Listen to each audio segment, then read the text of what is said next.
রান্না করছি হচ্ছে যে এটা হলো পুমা মাছ আর এই যে বেগুন দিয়ে কলা পাতায় পাতুরি করছি। তো এটা তো আমাদের ফেভারিট খাবার, ভীষণ ফেভারিট খাবার বন্ধুরা। দেখুন এই যে এগুলো হলো পুমা মাছ, বেশি বড় সাইজের না, ছোটো ছোটোই। আর এই যে বেগুন, বেগুন দিয়ে পাতুরি অসাধারণ খেতে হয়, ঠিক আছে বন্ধুরা। আর এই যে ভাত, ভাবছেন যে এত ভাত কেন? কারণ আমি দুইবারটা একবারে রান্না করতেছি, বিকালে বাইরে যাব সেজন্য একবারে, ঠিক আছে, একবারে রান্না করতেছি। এই যে ভাতটা হয়ে গেছে, আর দিয়ে মাছ পাতা দেখুন কতগুলো দিচ্ছি, বেশি করে, যাতে আমি দুইবার খেতে পারি, ঠিক আছে, রাত্রে রান্না করব না। আর এই যে দেখুন আলু সেদ্ধ, ডালের সাথে ডাল রান্না করছি, ডালের সাথে আলু সেদ্ধ, আলুটাও সেদ্ধ হয়ে গেছে প্রায়, ঠিক আছে।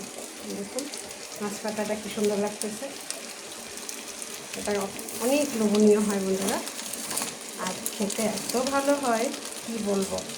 যারা খায় তারাই কেবল জানে। আমাদের বরিশালের মানুষের মানে এটা বলতে আমরা অজ্ঞান, ঠিক আছে। এটা আমাদের স্পেশাল খাবার।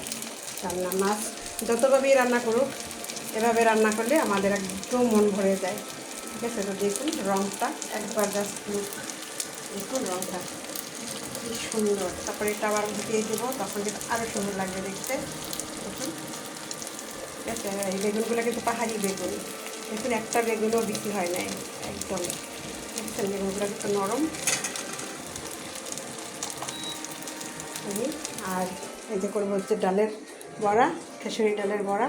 দেখুন ডালটা সামান্য একটু পেস্ট দিব, তার বড়া করবো, একটু ধনিয়া পাতা দিয়েছি, আর এই যে কাঁচামরিচ একটু সামান্য হলো তার পেস্ট দিতাম, ঠিক আছে। এটা বড়া করবো।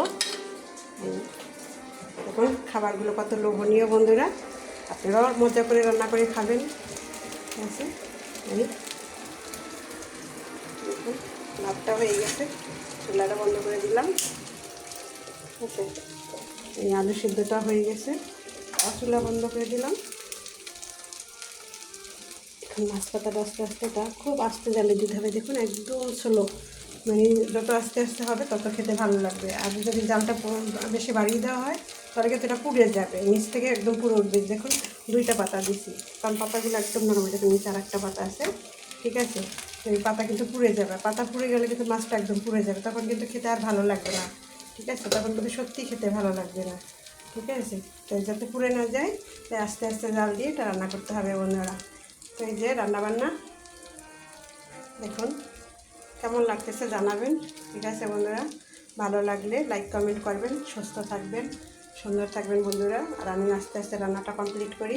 ভাতটা হয়ে গেছে, এই দেখুন চুলটা বন্ধ করে দিয়েছি, ভাতটা নামিয়ে নিব, ঠিক আছে। বাইরে নিয়ে যাবো তো বিকালে, সে কারণে একবারই বেশি করে রান্না করে নিচ্ছি। আর ভালো লাগে না, দেখুন কেনা গ্যাস, এই যে আমাদের এখন লাইনের গ্যাস একদম বন্ধ। চুলা এই কতবার চেঞ্জ করছি, 3বার চুলা চেঞ্জ করছি, শুধু যে গ্যাস আসবে, কেন যে গ্যাস আসে না জানি না, ঠিক আছে। লাইনের গ্যাস একবারই অফ। তো এই যে সিলিন্ডারে রান্না করি, তারপরে এই যে কারেন্টের চুলায় রান্না করি, তো এভাবে একবার 2-3 চুলায় বসাই দিই, ঠিক আছে বন্ধুরা। এই আমাদের ঘর দেখুন, সবাই গান বাজায় ব্যস্ত, দেখুন একজন শুয়ে শুয়ে টিভি দেখছে, দেখুন, দেখুন, দেখুন শুয়ে শুয়ে আরাম করে টিভি দেখতেছে, সে টিভি দেখে, টিভির ফোক। আর এই আমার গোপালের ঘর, ঘরটা একটু চেঞ্জ করছি, একেবারে খাটটা পাশে নিয়ে নিয়েছি। এই আমার গোপাল সোনা খেয়ে দিয়ে রেস্টে আছে, ও আবার রেস্ট করতেছে। আর ওইদিকে দেখুন শিল্পী গান গাচ্ছে, বিশিষ্ট শিল্পী গান গায়, দেখুন বিশিষ্ট শিল্পী ট্যাপও করতেছে হারমোনিয়ামে। আর একজনের যে ল্যাপটপ, এই আর ল্যাপটপ হলো আর জীবনের কি বলবো অঙ্গ প্রত্যঙ্গ, ল্যাপটপ ছাড়া সে মনে হয় কিছু বুঝে না, ঠিক আছে। তো আর এক খালি এই আমি রান্নাবান্নায় ব্যস্ত। তো বন্ধুরা ভালো লাগলে লাইক কমেন্ট করবেন, সুস্থ থাকবেন, সুন্দর থাকবেন, সবার জন্য অনেক অনেক শুভকামনা রইল। আমি আবার রান্নাঘরে ফিরে আসলাম, ঠিক আছে। Bye bye, tata.